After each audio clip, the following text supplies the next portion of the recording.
Halo semuanya, bismillahirrahmanirrahim. Assalamualaikum warahmatullahi wabarakatuh. Alhamdulillahirrahmanirrahim. Di kesempatan kali ini kita masih diberikan kesehatan sehingga kita bisa melaksanakan pembelajaran pendidikan Pancasila dan Kewarganegaraan. Setelah minggu lalu kita sudah melaksanakan penilaian tengah semester, untuk minggu ini kita sudah masuk ke bab yang ketiga. Untuk materi bab yang ketiga awal ini, nanti kita akan membahas terkait dengan suprastruktur politik dan juga infrastruktur politik yang ada di Indonesia. Namun sebelum pembelajaran dimulai, alangkah baiknya kita berdoa menurut agama serta keyakinan masing-masing agar pembelajaran pada kesempatan kali ini bermanfaat bagi kita semuanya. Berdoa dimulai. Selesai. Silakan dipersiapkan terlebih dahulu alat tulis, buku tulis, serta modul pembelajaran.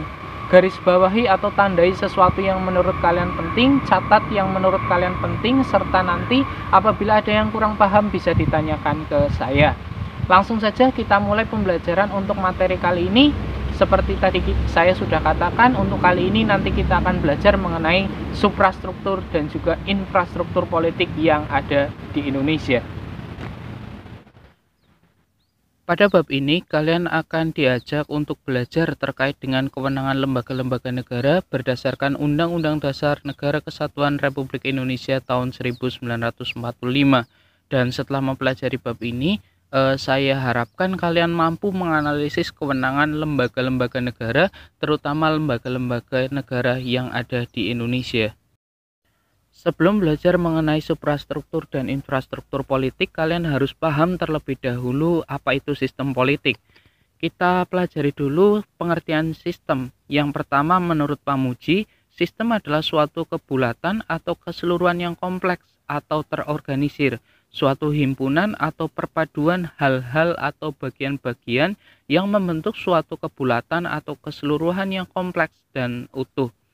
Selanjutnya, menurut Rusadi Kantaprawira, sistem diartikan sebagai suatu kesatuan yang terbentuk dari beberapa unsur atau elemen. Ya. Jadi dapat dikatakan dan juga dapat disimpulkan dari kedua ahli tersebut, mudahnya sistem itu apa sih? Sistem itu adalah suatu kesatuan dari kumpulan komponen yang saling berinteraksi untuk mencapai tujuan tertentu. Misalkan nih, sistem Negara Kesatuan Republik Indonesia, komponennya apa saja? Komponennya ada seperti rakyat, lembaga legislatif, lembaga eksekutif, lembaga yudikatif, dan lain-lain yang keseluruhan komponen itu berinteraksi antar satu komponen dengan komponen lainnya. Tujuannya untuk apa? Tujuannya ya untuk memajukan kesejahteraan bangsa ini. Dan tujuan negara seperti yang sudah kalian ketahui itu tertuang di dalam pembukaan Undang-Undang Dasar Negara Kesatuan Republik Indonesia tahun 1945, terutama dalam alinea keempat. Jadi negara Indonesia termasuk sebuah sistem yang sangat besar dan juga sangat kompleks. Kemudian yang kedua, pengertian politik. Yang pertama kita akan bahas pengertian politik secara etimologi. Secara etimologi, kata politik berasal dari bahasa Yunani, yaitu polis, yang berarti kota. Kemudian dalam bahasa Arab, istilah politik diartikan sebagai siasyah, yang berarti strategi. Beberapa ahli mencoba mendefinisikan tentang sistem politik, diantaranya yang pertama adalah David Easton. David Easton menyatakan bahwasanya sistem politik merupakan seperangkat interaksi yang diabstraksi dari seluruh perilaku sosial melalui nilai-nilai yang dialokasikan secara otoritatif kepada masyarakat.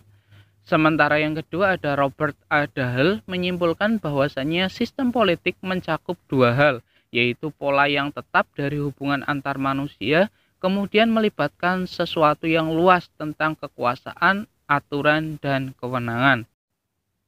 Yang ketiga ada Jack C. Plano, mengartikan sistem politik sebagai pola hubungan masyarakat yang dibentuk berdasarkan keputusan-keputusan yang sah dan dilaksanakan dalam lingkungan masyarakat tersebut. Dan yang terakhir ada ahli dari Indonesia, Rusadi Kantaprawira, berpendapat bahwasanya sistem politik merupakan berbagai macam kegiatan dan proses dari struktur dan juga fungsi yang bekerja dalam suatu unit dan kesatuan yang berupa negara atau masyarakat. Jadi itu pengertian dari sistem politik. Silakan kalian bisa memilih antara keempat itu yang kira-kira kalian pahami itu yang mana dan kalian gunakan sebagai acuan kalian. Secara umum, ciri-ciri sistem politik antara lain adalah yang pertama, memiliki tujuan yang akan dicapai. Untuk tujuan yang akan dicapai Negara Kesatuan Republik Indonesia itu ada 4 dan semuanya tertuang di dalam pembukaan Undang-Undang Dasar tahun 1945 di dalam alinea keempat. Yang kedua, memiliki komponen-komponen politik. Komponen-komponen politik diantaranya yang pertama ada partai politik, ada lembaga-lembaga politik seperti lembaga legislatif, yudikatif, dan lain-lain. Yang ketiga, tiap komponen memiliki fungsi yang berbeda-beda.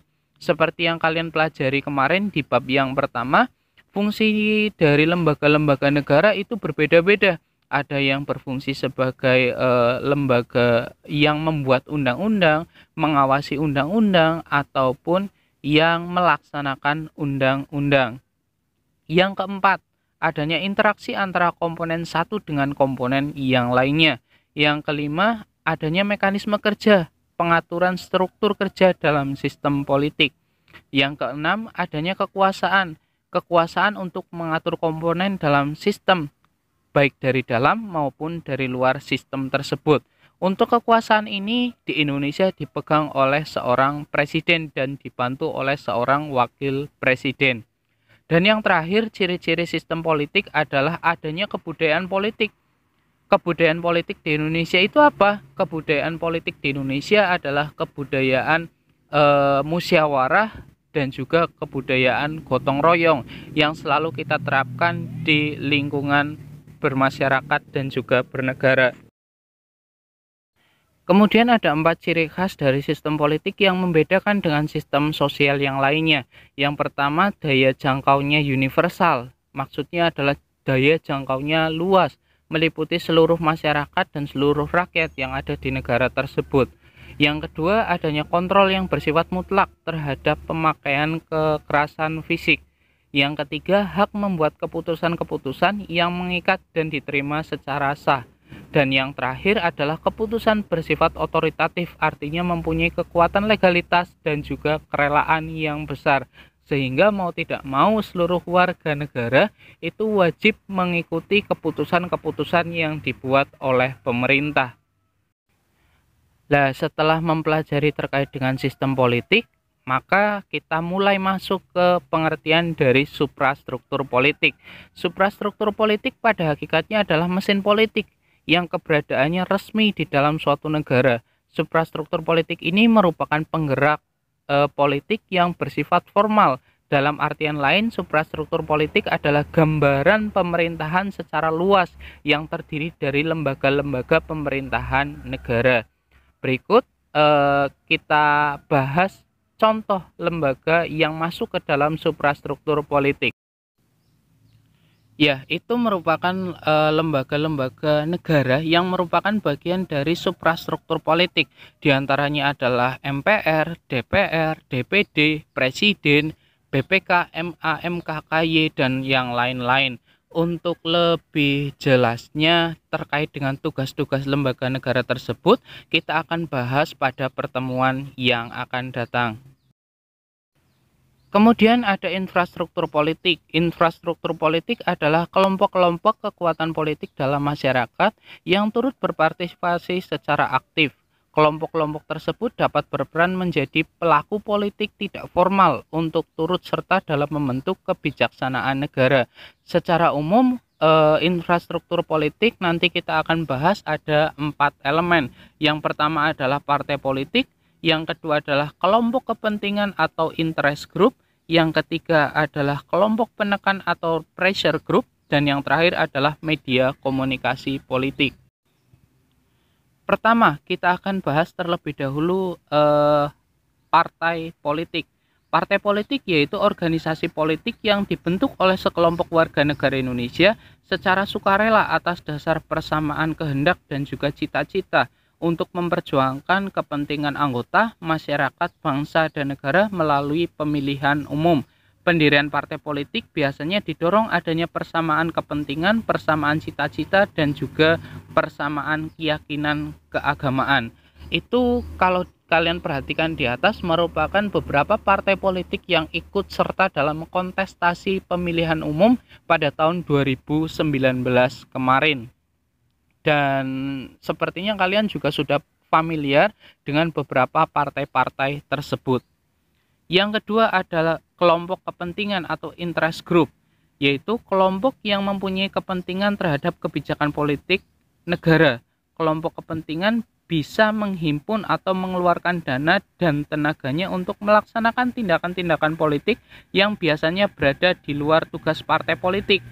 Seringkali kelompok ini bergandengan erat dengan salah satu partai politik dan keberadaannya bersifat independen atau mandiri. Beberapa contoh dari kelompok kepentingan diantaranya adalah serikat dagang, lembaga swadaya masyarakat, serikat buruh, dan lain sebagainya. Yang ketiga ada kelompok penekan, yaitu kelompok yang bertujuan mengupayakan atau memperjuangkan keputusan politik yang berupa undang-undang atau kebijakan publik yang dikeluarkan pemerintah sesuai dengan kepentingan atau keinginan kelompok mereka. Mereka itu biasanya tampil ke depan dengan berbagai cara untuk menciptakan pendapat umum yang mendukung keinginan kelompok mereka, misalkan dengan cara berdemonstrasi, melakukan aksi mogok, dan juga sebagainya. Biasanya untuk kelompok penekan itu merupakan kelompok yang tidak mempunyai kepentingan apapun, cuma mereka itu membela kepentingan masyarakat secara luas. Biasanya itu dilaksanakan oleh mahasiswa melalui gerakan seperti demonstrasi, aksi mogok, dan juga yang lain-lain. Yang terakhir ada media komunikasi politik, yaitu sarana atau alat komunikasi politik dalam proses penyampaian informasi dan juga pendapat politik secara tidak langsung, dan ini disampaikan kepada masyarakat secara luas.